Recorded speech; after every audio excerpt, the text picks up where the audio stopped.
The Benjamin Dixon Show is only possible with listener support.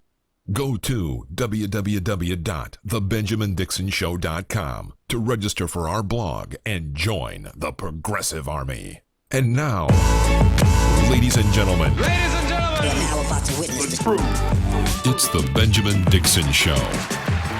Welcome, ladies and gentlemen, to the Benjamin Dixon Show. I am your host, Benjamin Dixon. It is Monday, May 8th, 2017. Thanks so much for joining us. You could have been anywhere in the world, but you decided to be here to hear us talk about politics.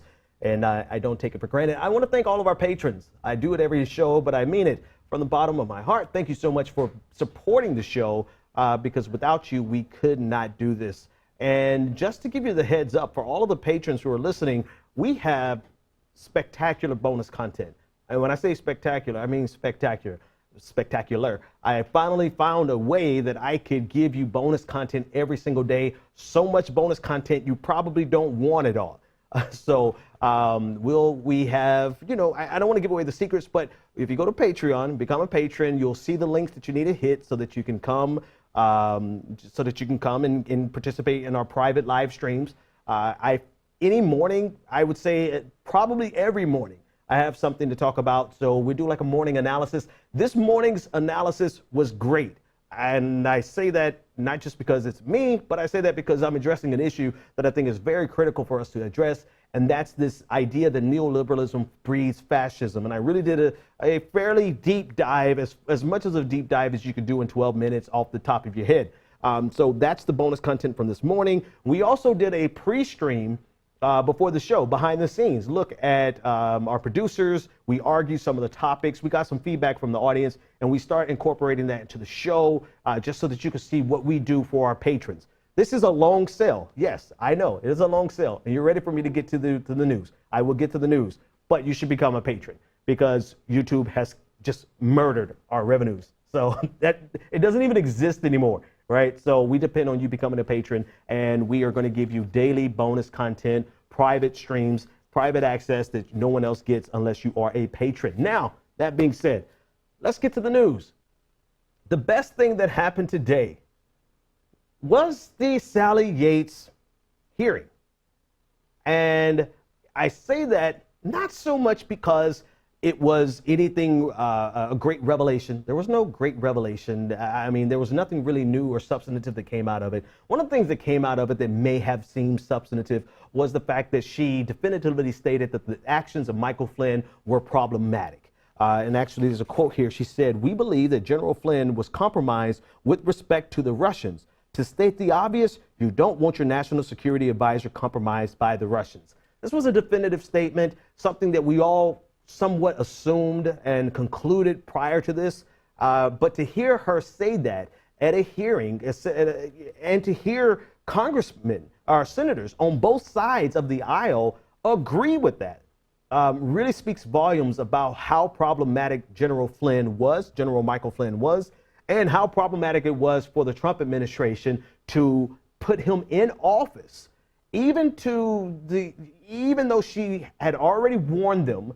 Even though President Obama warned them, this came out today, President Obama warned him against hiring General Flynn, but Donald Trump still put him in office. So that was really the only substantive thing that came out of it. It was good to see the sparring, and actually that's what I want to focus on, how she utterly devastated, embarrassed the hell out of Senator Cornyn and out of Senator Ted Cruz. That was a fascinating look. But before I get into the fun parts of this, I just want to hit a couple of other things that were covered.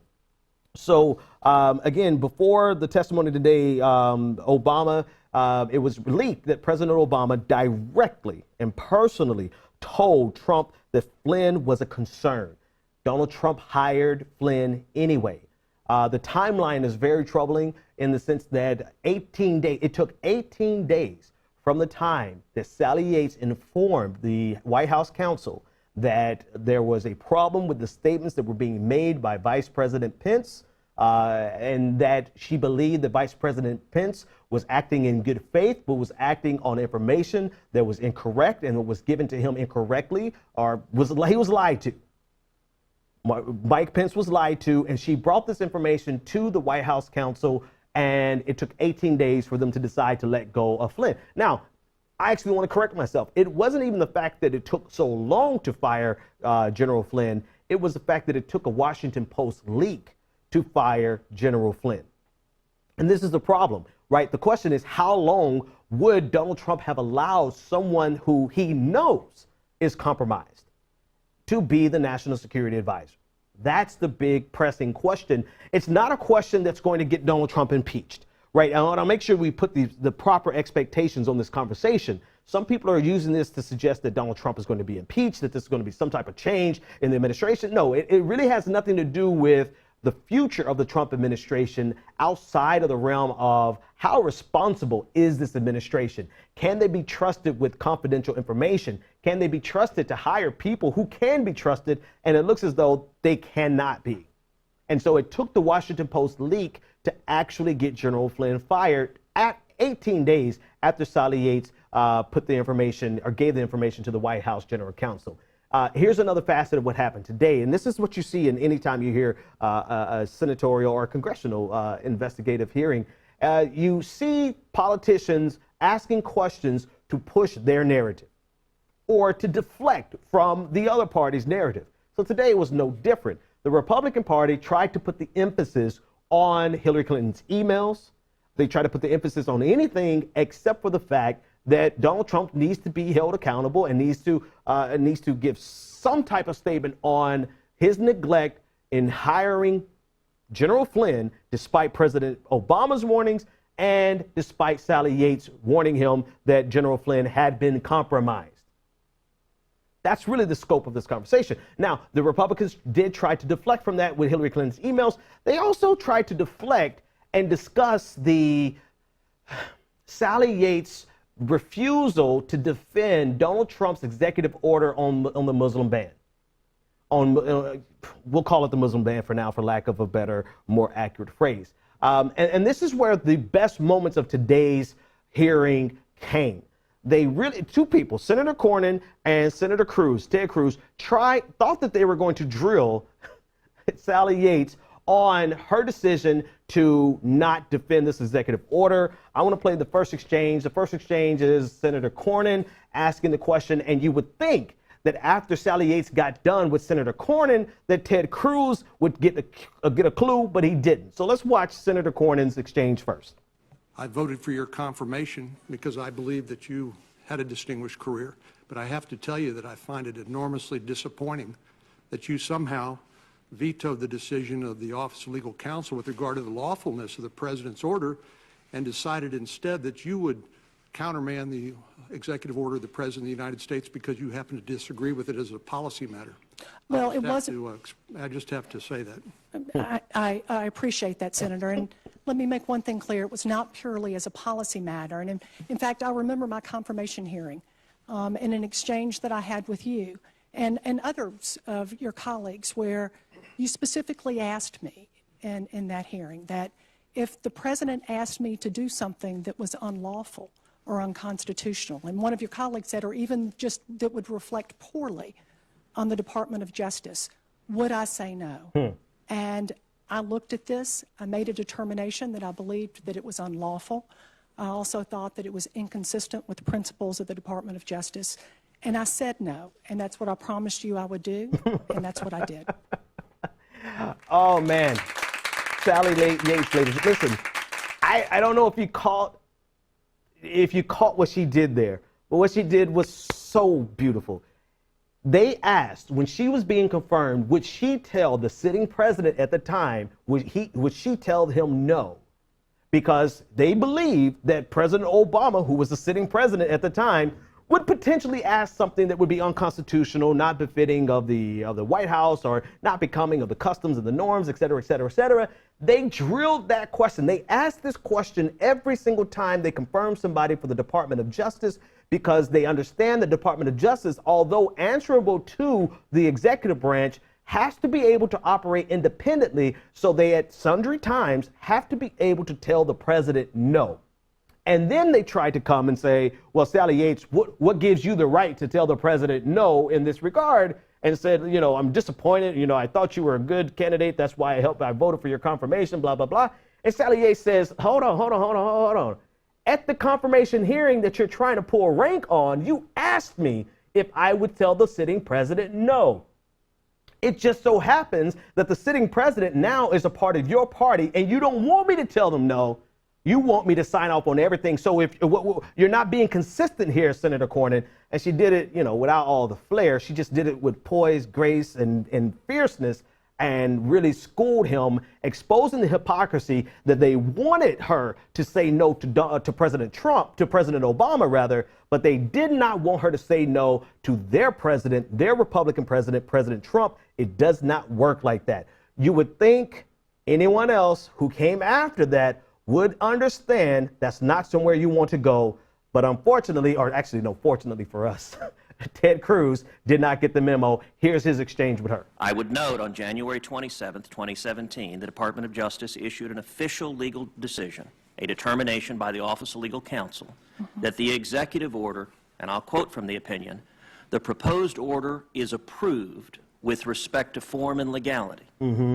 That's a determination from OLC on January 27th that it was legal. 3 days later, you determined, using your own words, that although OLC had opined on legality, it had not addressed whether it was, quote, wise or just.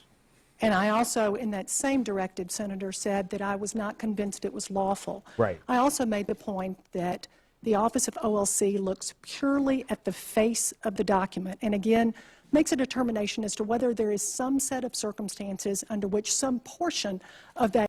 All right, I wanted to cut it there just in case for the Facebook stream. Facebook is kind of draconian, but here's the substance of it. She said, Ted Cruz is saying you're trying to override the White House decision. You're trying to override the legal review of it, and she's trying to let him know, listen, what this organization does when they review this executive order, they look at the form, they look at the structure, and they look at the general legality of it. But what they don't do is they don't pull in any external information and review it from a broader legal sense. And her job as the acting attorney general was to do exactly that, to look at the intent.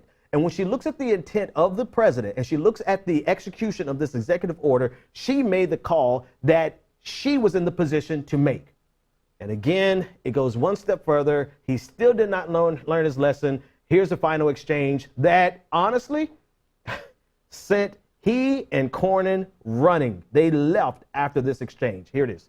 In the over 200 years of the Department of Justice history, are you aware of any instance in which the Department of Justice has formally approved the legality of a policy and 3 days later the Attorney General has directed the department not to follow that policy and to defy that policy?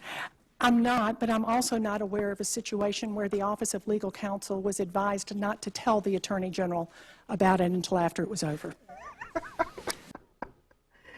Sally Yates, ladies and gentlemen.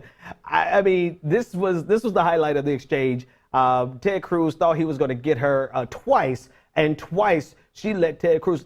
And just in case you missed the substance of it, the Office of Legal Counsel was advised not to discuss this with the acting attorney general, Sally Yates. And so he's trying to pull rank with one arcane statute, and she brought up this and really just nailed him to the floor so badly that both he and Cornyn left. That was the highlight of today's exchange, and I think that's the most substantive takeaway. The most substantive takeaway is don't mess with Sally Yates because you're not ready. All right, 857-600-0518 if you want to weigh in on the discussion. Leave your comments in the chat room and either YouTube, Twitter, or Facebook, and we will pull your comments in or your questions in and discuss them live on air. We definitely want to get you in on this conversation as much as possible. Let's talk about the Kushner family. Over the weekend in a Beijing ballroom, the Kushner family pushed a $500,000 investor visa to wealthy Chinese citizens, according to the Washington Post. And in this was pushed by Jared Kushner, who was an advisor to the president, married to Ivanka Trump, very close to the president. This was pushed by his sister, Nicole Kushner Meyer. and they were selling what we consider the EB-5, which is the official name of it. We call it investor visas. The idea behind the investor visa is if you're willing to put up $500,000 into an investment, into a United States company, you can be fast-tracked into getting a visa, and there's a lot of benefits to it. It's a well-known process. It's something that if you're in the investor class, you already know that if you want access to the United States, you just drop $500,000 and you can get access, get a visa for you, for your children to go to an elite school. And it's been utilized. It's well publicized. And the reason I emphasize that is because it was cast as some type of awareness, as some type of informing the Chinese population of this opportunity, but it's an opportunity that has already been well publicized. And this is important because really what they're selling is, not so much selling, but they're leveraging their proximity to the White House.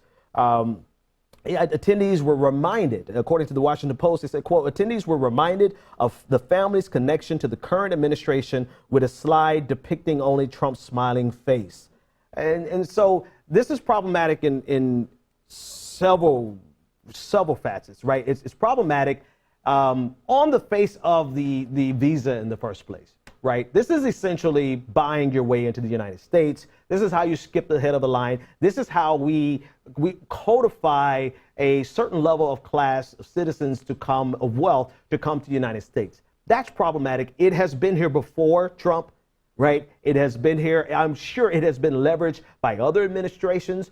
Whether or not it's been leveraged so directly, so close in proximity to the White House is arguable, questionable. But this is problematic in the sense that it exists and the way that it's been carried out for years.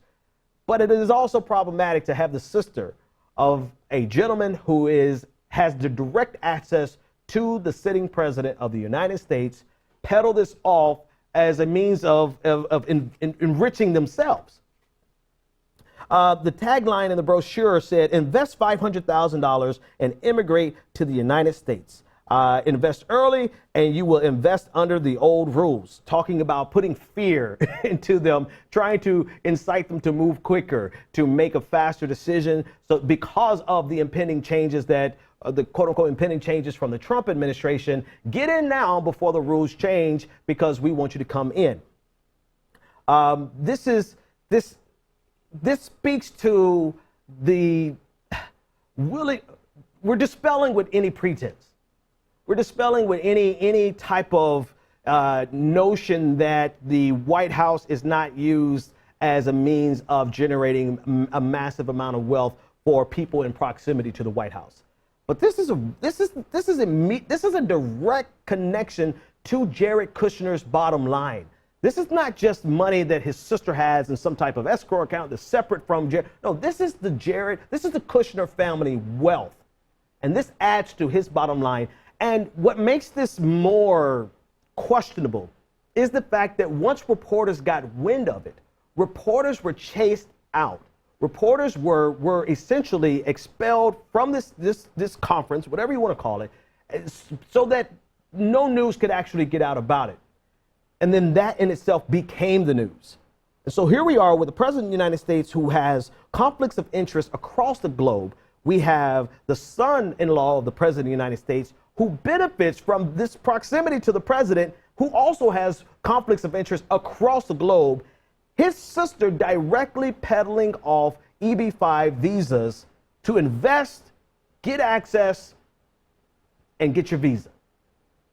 I mean, at some point, I would think somebody would take notice. I would think that somebody would care. But again, we're at this weird place already in the first 110 days now, whatever days we are, where we are so accustomed to the conflicts of interest. We're so accustomed to Donald Trump's idiocy. We're so accustomed to all of the things that he does that are not normal, that they have actually become normal.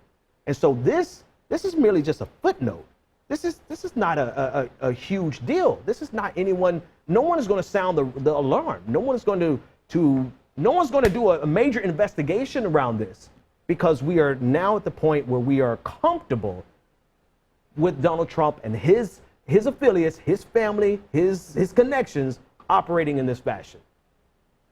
We're not even in the first half of the first year of Donald Trump being president, and we're already comfortable with the conflicts of interest. We're already comfortable with the glaring abuses of power, and we're also comfortable with the casual dismissal of any decorum, any idea that we're just comfortable with Donald Trump, and now it's not even news.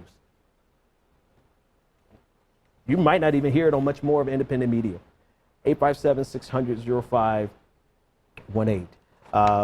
If you want to weigh in. What do you think about that? I really, that one jumps out to me so loud as just the obvious thing that we should be talking about, but we can't talk about it because Russia and other things are just sucking the air out of the conversation. Let's talk about the French election. Emmanuel Macron defeats Marine Le Pen convincingly to become the French president. 39-year-old former investment banker, part of the previous establishment, started his own party. And I guess because he started his own party, people thought he was an outsider, but he's not really an outsider, he's an insider. Either way it goes, whatever you think about Macron, it is good news. We'll discuss Macron and his problems in a moment, but it is good news to see this right-wing ethno-nationalist wave that has been sweeping the globe stopped. It's good. It's even if it's not stopped permanently. I know a lot of people are going to be like, yeah, we're just denying the inevitable if we don't address the neoliberal problems. I get that. We'll discuss that in a moment. Actually, I discussed it in my video this morning in my morning analysis. But I would much rather fight against someone like Emmanuel Macron than Marine Le Pen. I would rather stop fascists in their tracks and fight tooth and nail against the effects of neoliberalism. Period. Bottom line, right? So it is 100% okay, progressives, to be happy that Marine Le Pen did not become the president of France. It's also 100% okay to not be okay with Macron's policies on labor and the way he's going to expose labor to more forces to gut there's a lot of problems with what Emmanuel Macron wants to do. I would make the argument that you can't really parse between what he would do in terms of austerity and what Marine Le Pen would have done in terms of austerity. You probably would have got a lot of the same effects, but that's a different conversation for later on in the show. I want to give some of the results from the election. Emmanuel Macron, he won the election with 66% of the vote, 20.8 million to 10.6 million. It's a convincing win. She actually, if I'm not mistaken, she got fewer votes than the people who abstained or left blank ballots. It is a convincing win, but it is also an advancement of the Nationalist Front Party there. This is actually the largest share of the vote that they've ever gotten. And so this cannot be seen as a referendum. This cannot be seen as a mandate. That's what I'm looking for, because there are a lot of grievances in France, similar grievances that we see across the globe. Absolutely. But it can be seen as a definitive stop in this particular battle. Now, the real underlying conversation is one I don't know if I really want to get into right now, because I spent a lot of time discussing it this morning, whether or not this makes a Marine Le Pen inevitable in 5 years in the next election. Macron said in his acceptance speech, or his victory speech, that he's going to do everything he can to make sure that the far-right nationalist is not an option in 5 years. That runs counter to some of his economic policies. So the question is, how is he going to hold true to that promise that he made last night in comparison to some of his economic policies that are going to hurt the working class? But he understands. At least he verbally says that he understands. So the underlying question is, or the underlying argument is whether or not these neoliberal policies inevitably lead or empower the fascists. And this is the conversation that we have across the globe. We are using case study after case study after case study to suggest that this is the case. Here's a problem with that. A conversation that I started last night on Twitter, or yesterday on Twitter, and a conversation that I had with our patrons this morning. we have to be careful not to draw a distinction between neoliberalism, neoliberal economic policies, and fascism.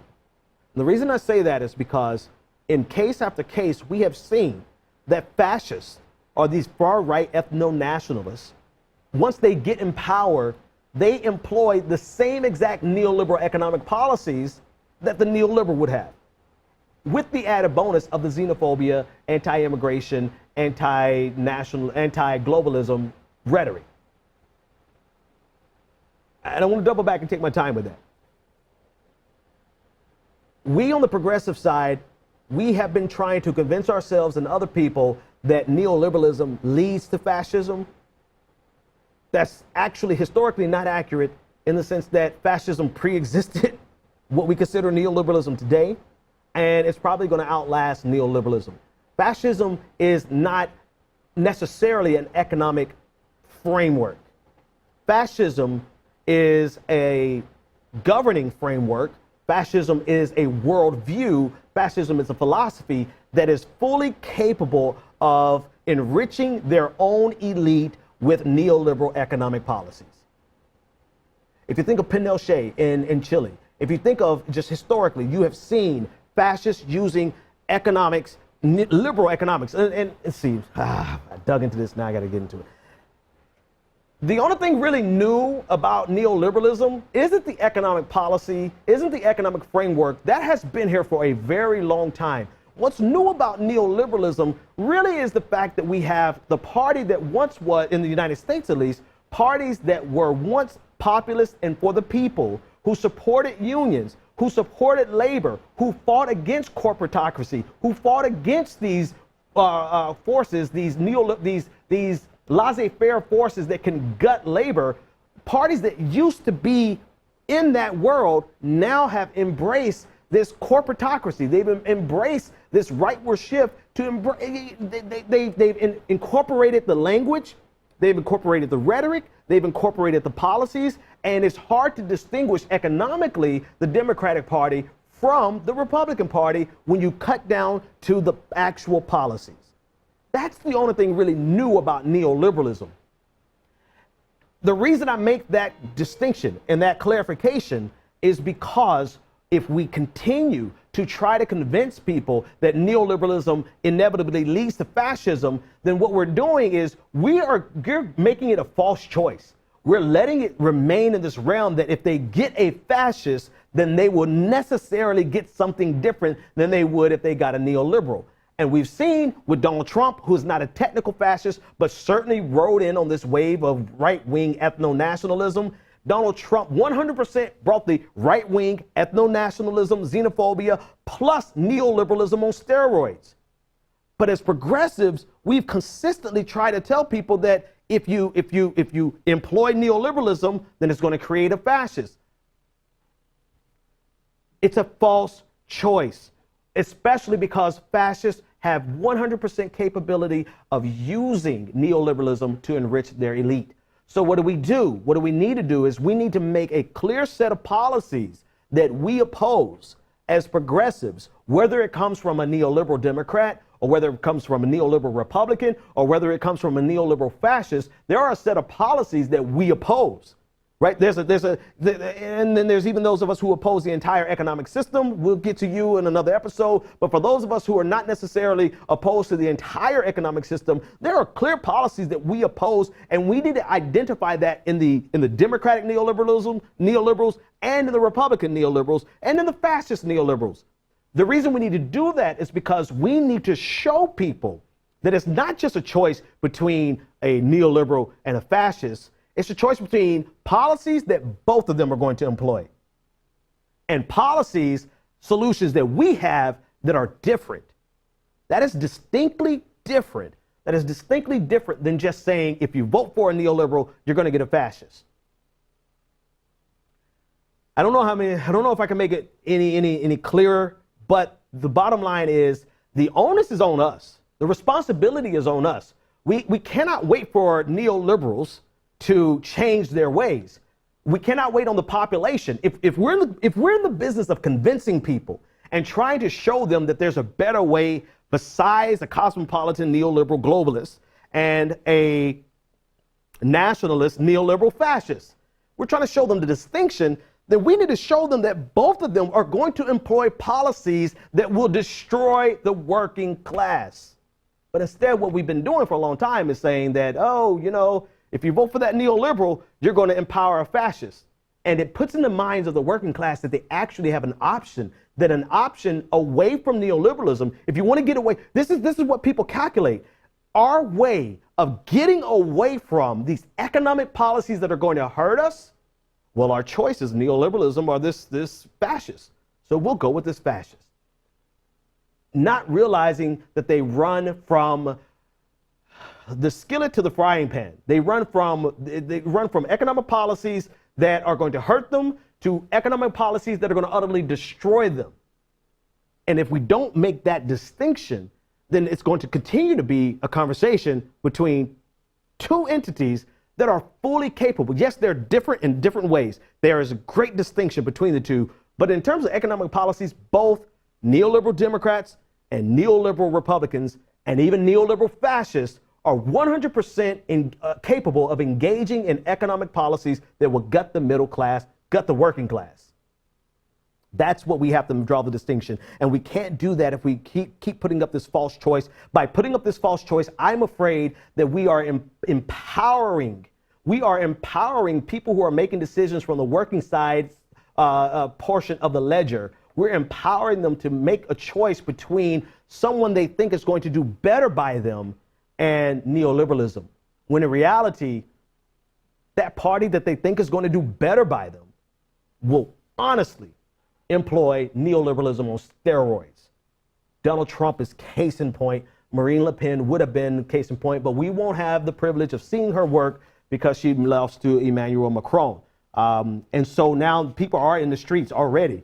You know, Viva la France. They are already in the streets to oppose Macron's anti-labor policies. 100% start right now. Don't wait. Start right now and push back against his anti-labor, anti-worker policies, because just because you won this fight does not mean that there's not another fight. And if you really, if you do not do anything now, then yes, you will simply allow people to believe that that the National Front Party is going to do better for them economically, when in reality in 5 years, the National Front Party, the Marine Le Pens of the world, they're going to do the same thing economically that neoliberals do, because that is what the elite of, I don't care what flavor, I don't care what stripe of elite you're talking about, a cosmopolitan elite that fancies themselves to be some type of social liberal, or a fascist elite who hates the immigrant, the fascist elite who hates the other. They are still elite who still want the lowest wage possible, who still want the lowest barriers for their corporation. They are still going to employ policies. I don't care if they're a fascist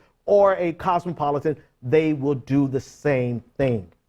And as progressives, we have to parse that and move a little further in the conversation and not just use labels, but actually talk about policies that will just show that they are the same economically, and we have a different solution here. All right.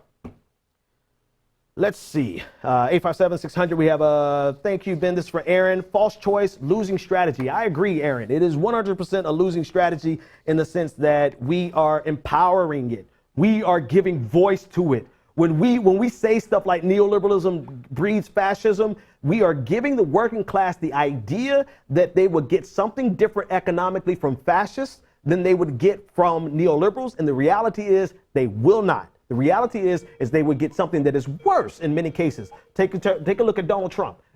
Worse in many cases than what you would have gotten from Hillary Clinton. Okay, the proof is in the pudding, right? And people may not like that statement, and I don't really care because it's the truth. Hillary Clinton was not going to cut corporate taxes down to 15%. She was not going to cut corporate taxes down to 15%. She was not going to do what she's doing. I don't really, in this conversation, I'm not really concerned about immigration so much as the economic policies.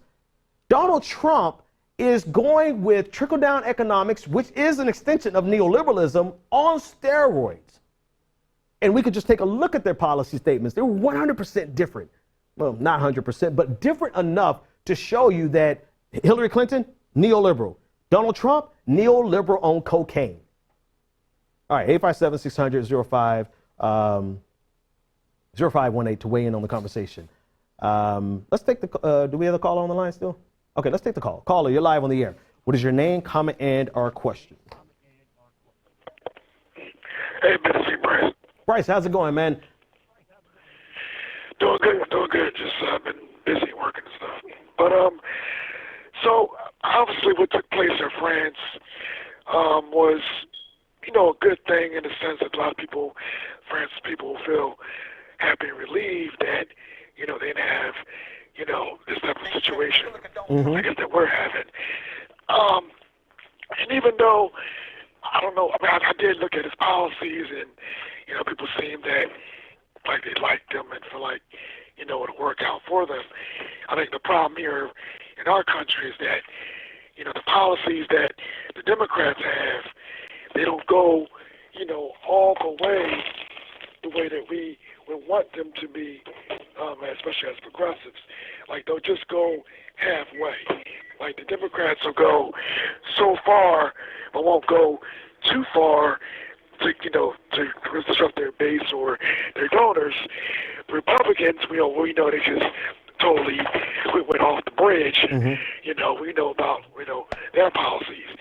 And I mean, sometimes it's corporate, but most of the time, and a lot of times it is, you know, off the wall. So there's the distinct situation of a policy and class and different things, and which is what we've been talking about, the whole, you know, progressive movement, been talking about for a long time. So I do agree on that end. And quick question. Yeah. What do you feel about this whole progressive warfare, not warfare, well, kind of like warfare. Basically, it's H.A. Goodman versus TYT, and, you know, Tim Black, and this whole, like I said, this whole progressive midlife crisis, and also Sam Cedar versus Jimmy Dore, like this whole battle warfare. Everybody's fighting, man. Who's Everybody, right, listen, who's wrong, et cetera, et cetera. Yeah, I have a lot to say about it in this regard. Thanks for the call. I have nothing to say about it. Nothing and I'm very passionate about the fact that I'm not going to get involved in it.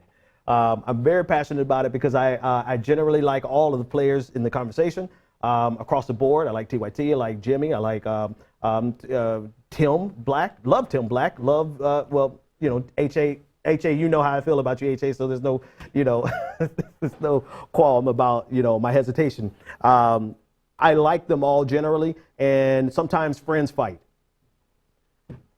I've learned not to get in the middle of friends fighting unless it's just absolutely necessary. And in this case, it's not necessary for me to get involved. And that's really all. I'm very, very passionate about that, though. And I can't convey to you how passionate I am to stay out of it and hope that they resolve it in their own time. I'm not going to say quick. I'm not going to say fast or slow. In their own time, they will resolve it. All right, let's take this next comment from Rob Tomorrow. If we let the establishment get away with only giving us a choice between neoliberal or far right, then that's the only two choices we will ever have. Absolutely. Can we give this man, Rob, a round of applause, because that is the absolute truth. This goes back to a tweet that I don't even know who to credit it with. She was actually trying to slam the left, but I saw something positive in it. She said the left has to ask the question, why do they keep losing to the center left? She was trying to slam the left, but I don't think she realized what she said was actually beneficial to the left in this sense. We have to present ourselves as the option, which means we have policies, we have white papers, we have a movement, we have all of the components necessary to actually elect people. And this is a question that we should ask ourselves. Why do leftists keep, in every regard, like if it's media manipulation, then we need to replace the media. If it is the DNC holding back the progressive movement, then we need to break that hold, break away, break it in turn. I don't care. We need to do what we have to do to present a third option, because the options cannot be between neoliberal center and neoliberal right. And I think part of our fault as progressives, part of our problem as progressives, is that we have allowed it to, we've forwarded the idea that there's actually an economic difference between the neoliberal center and the neoliberal right, when in actuality, the only difference is the neoliberal right is magnified. If you hate neoliberalism, if you hate trickle-down economics, if you hate capitalism, then anything further than the Democratic Party is everything that you hate squared.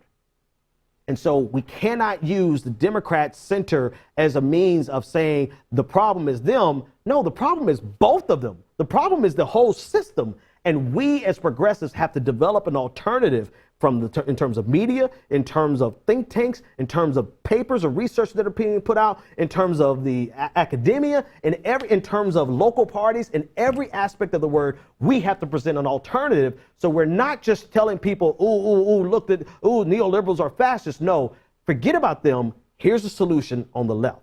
Absolutely agree with that. Callers live on the air. What is your name, comment, and or question? Hi, Ben. How are you? Dude, great. You didn't give me your name, though. I'm sorry. I get nervous. Oh, it's cool. What's your name? Terry. Terry. Oh, Terry. Hey, Terry. I think I know you, Terry. How's it going? Thanks for calling in. Yes. Thank you. My question is what you think of Jonathan Smucker's new book, Hegemony, How to A Roadmap for Radicals. That's my question. Jonathan, hang on. A rule book for radicals?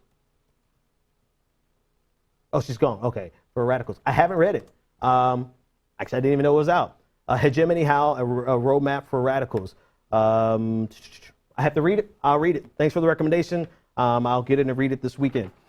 All right, let's talk about something that's very important to progressive media and media in general. The Sinclair Group they actually have bought Tribune Media. This is a major deal in terms of news broadcasting and conglomerates. The Sinclair Broadcast Group has set a $3.9 billion cash and stock agreement to acquire Tribune Media. This deal is going to bring Sinclair more than 200 television stations, and it's going to put 200 television stations underneath one entity. This is a major deal. The Sinclair Group, a little bit background on the Sinclair Group. It is a conservative-leaning organization. It is so conservative that they actually had conversations with Jared Kushner during the election that led to favorable coverage of Donald Trump. This is the same group that ran back in 2004. They aired a documentary critical of John Kerry. They ran a special in 2012 critical of President Obama for his handling of the economy and the Obamacare, as well as in Benghazi. And so this is a conservative organization with a conservative agenda gobbling up 200 stations, primarily local stations. And you begin to ask yourself the question, if it's local stations, how partisan can they actually be? And let me answer that by juxtaposing an offer that they got from Fox News. Fox made an effort to snatch away the deal from underneath Sinclair, but they came in too late and they could not get it.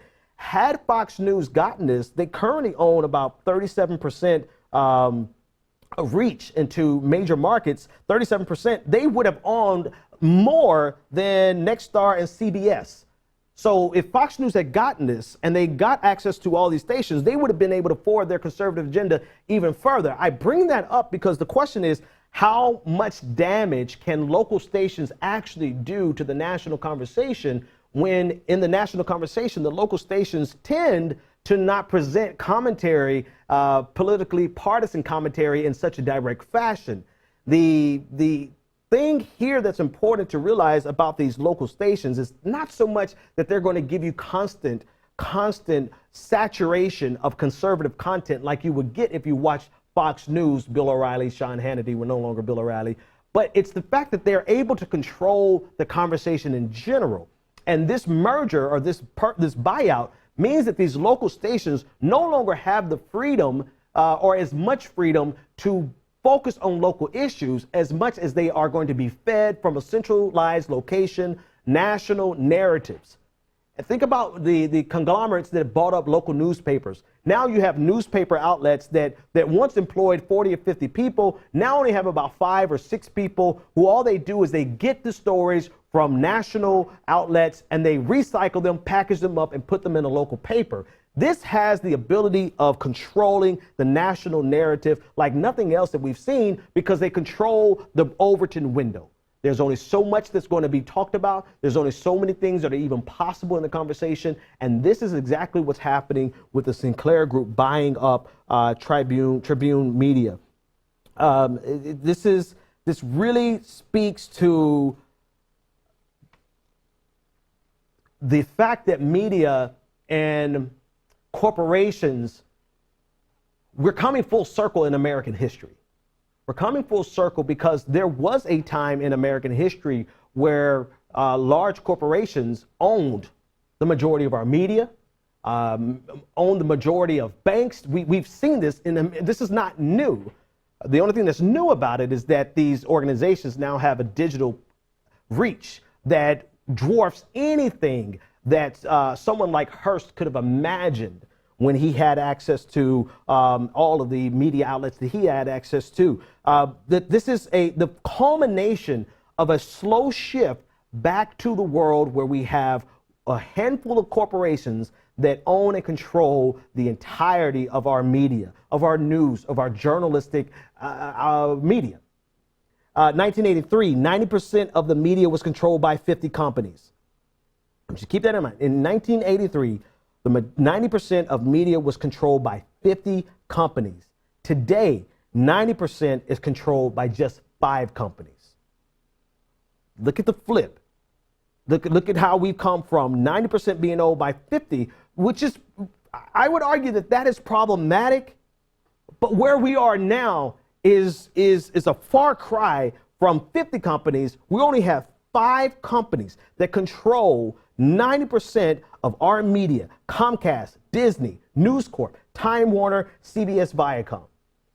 We're coming back full circle to a time where you have to go to the monopolies. We not even how can I say this? We're not even coming back. We're there. We're there in the most spectacular fashion where we have allowed the amalgamation of wealth, of media outlets, of banks, of airlines, such that we have a handful of organizations that controls 90% of our access to media. This is where we are, and this is where we've been moving slowly but surely since Ronald Reagan, right? Ronald Reagan, the Fairness Doctrine was moved in 1987. Skip ahead a few years, Bill Clinton, the Telecommunications Act of 1996. Where the maximum amount of radio stations that could be owned by any organization was 40. And as soon as the Telecommunications Act of 1996 was passed, overnight, you had Clear Channel went to 1,200 stations, practically overnight. And this has the ability of controlling the entire range of our conversation. This is why Clear Channel owns almost every radio station that you cut on. You will not hear progressive commentary. The only progressive commentary that was left on Clear Channel was Randy Rhodes. And now she's not even on the radio. She's in the blogosphere, in Twitter sphere. She's podcasting now. And so once we have a situation, and before I finish that thought, let me backtrack. This was not just brought to you by Republicans. This was brought to you by Democrats. This was brought to you by everyone who benefits from having a small amount of elite controlling the media narrative, controlling other businesses, controlling television, controlling radio, controlling the airlines. This is brought to us by everyone who buys into this economic framework. And now we've come full circle with Sinclair Media gobbling up 200 stations. They still won't be the biggest fish in the pond, but they are moving closer and closer and closer. And in this case, they have a conservative agenda, they have a conservative leaning, and they have no qualm about running with it. And so we're going to see a quick shift on local radio, local television rather, where more and more stations, 200 more stations, are now going to be forwarding the conservative agenda of Sinclair Media that during this election had direct talks with Jared Kushner, son-in-law of President Trump, and provided favorable coverage for Donald Trump. 857-600-0518 if you want to weigh in on the discussion. What do you think about any of the stories that we talked about so far? We have a couple of more to go and not much time to go, but I do want to get your feedback and discuss the things that you feel are important. What are your thoughts about the buyout of Sinclair, buyout of Tribune Media, actually, is who was bought out? I think, yeah, caller, you're live on the air. What is your name, question, and or comment? Hey, Ben, this is Brianna. Hey, Brianna, how are you? I'm pretty good.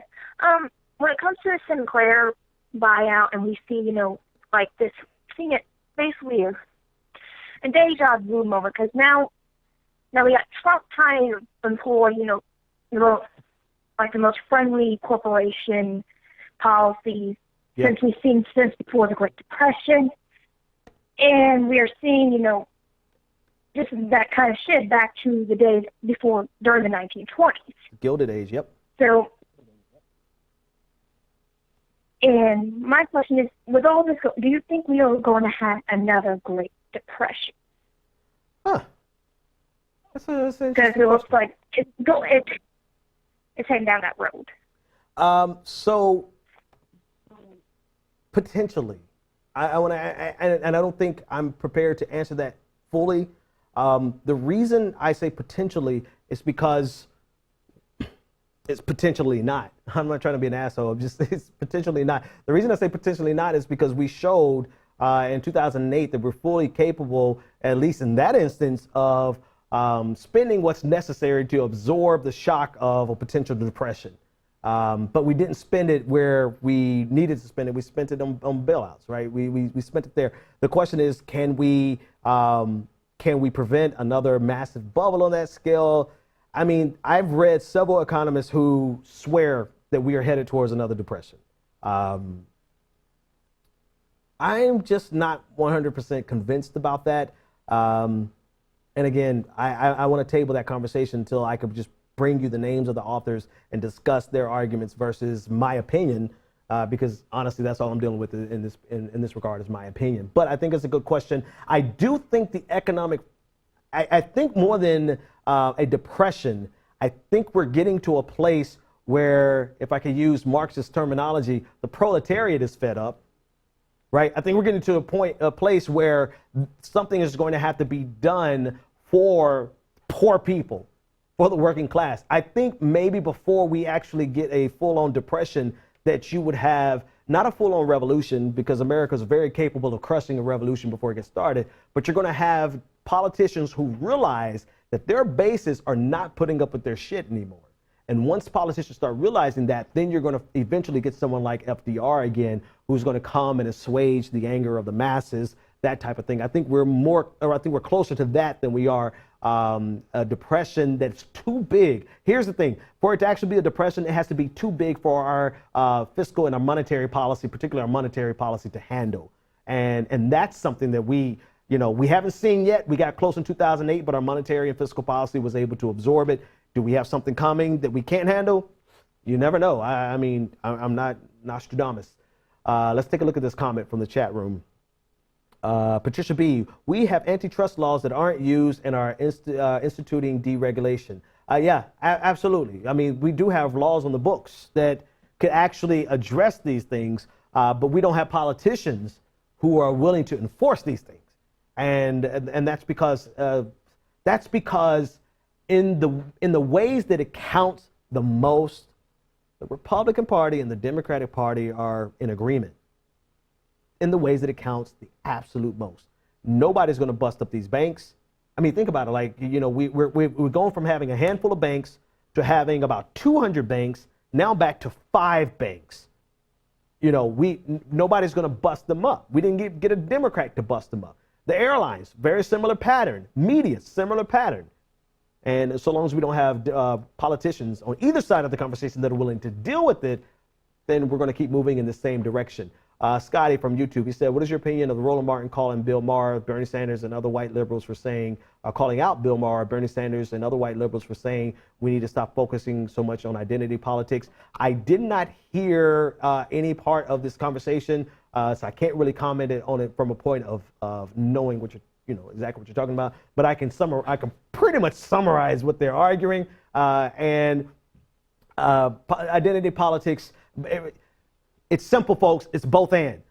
End of the conversation. It's both and it's and. You cannot look at what happened. Perfect segue into the next story. In New Orleans, look at the monuments. Look at the monuments that people are literally rallying behind. White Americans, Confederate people who still love the Confederacy are rallying behind these monuments, protesting, arguing, to the point that the police have to get involved because they are so connected to the Confederacy that they are willing to fight to keep these monuments from coming down. This has nothing to do with economics. This has everything to do with their hatred. I don't care what look at the video that I shared on my timeline. I didn't upload it because I didn't have time to edit out all of the N-words. All of the times this white man was holding a Confederate flag, defending this monument, looked at the black man. Out of everyone in the crowd, he picked out the black person. All these white faces, he picked out the black person and started calling him relentlessly the N-word over and over and over again. That had nothing to do with economic anxiety. It had everything to do with the visceral hatred that some white Americans still have because they feel like their supremacy is being challenged. Well, you know what? Yes, it is. It is. It is absolutely being challenged. And I look at by the looks of the acumen of this man, I don't see how they could have ever thought that they were supreme in the first damn place. But that's a whole different conversation.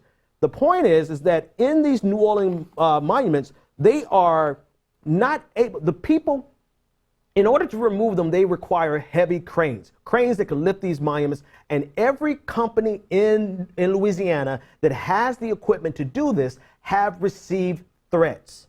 And so now they're faced with a situation with, can they remove them if they don't have access to the equipment to remove them? And this is the result. This is exactly what the Klan wanted. The KKK wants these monuments that were erected as a symbol of white supremacy to remain.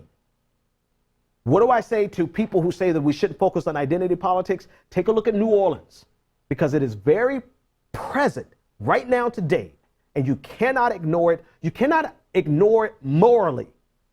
But as a matter of politics, it is political malpractice to ignore it. What the hell are your advisors telling you? Because this is what, when people run into situations and they drive down the road and they run into this is very personal for somebody who's on the receiving end of this white supremacy.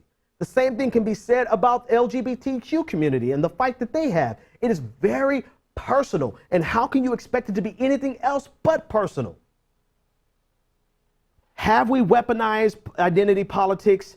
Yes. Is it detrimental to the national conversation? Absolutely. But can we disregard the reality that you have a fraction of America that is dead set on using political power to continue the oppression and the marginalization of groups like the black community, people of color, the LGBTQ community, and women in general? You cannot deny it. Therefore, you cannot ignore it. It has to be both and in the conversation. All right, folks, I've got two more stories, but I'm going to do those stories tomorrow. I think they're not too time sensitive. Thanks for hanging out. Go over to patreon.com/the BPD show to get all of the bonus content. You are going to get so much bonus content, you're going to get tired of getting bonus content. You're going to be winning so much, you're going to be tired of winning. Become a patron today. We'll see you tomorrow. The Benjamin Dixon Show is only possible with listener support. Go to www.thebenjamindixonshow.com to register for our blog, join the Progressive Army, and support The Benjamin Dixon Show. It's Ben Dixon! If you like this episode, be sure to share, like, and subscribe.